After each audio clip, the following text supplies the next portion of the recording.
Hello everyone, we'll be discussing the basics of bone anatomy today. What is bone? Bone is a calcified living connective tissue that forms the majority of human skeleton. It consists of an intercellular calcified matrix containing collagen fibers and various types of cells.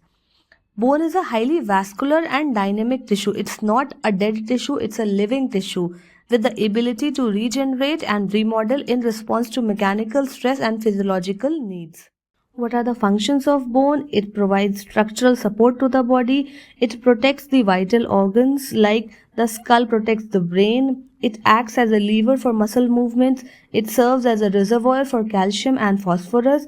It houses bone marrow essential for blood cell production. Now coming to the classification, we'll be discussing the classification of bones based on shape in the upcoming slides. The first type is long bones. These bones are longer than they are wide and they are primarily involved in support and movement.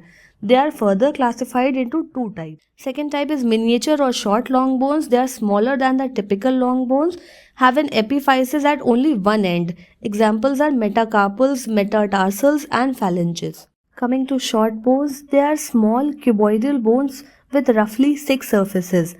They are found in areas requiring strength and limited movement. Examples are carpal bones of the wrist and tarsal bones of the ankle. Flat bones, they are thin, broad and plate-like bones. They provide protection and serve as attachment sites for muscles.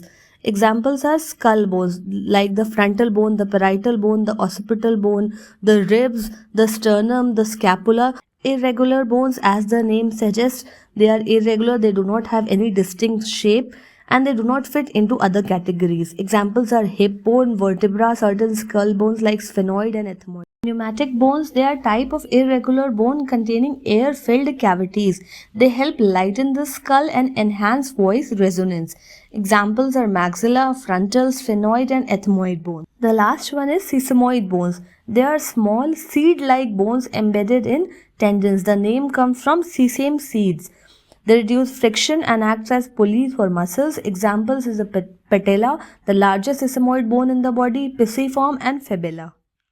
Accessory bones, these bones are usually absent in most individuals. If present, they do not cause any harm. Clinicians may mistake them for fractured bone fragments in radiological examinations. Examples are sutural or Vormian's bone present in the skull, os trigonum, that is the posterior tubercle of talus, os vesalineum, styloid process of the fifth metatarsal, and patella cubitai, failure of ossification of the olecranon process of ulna as seen in the image.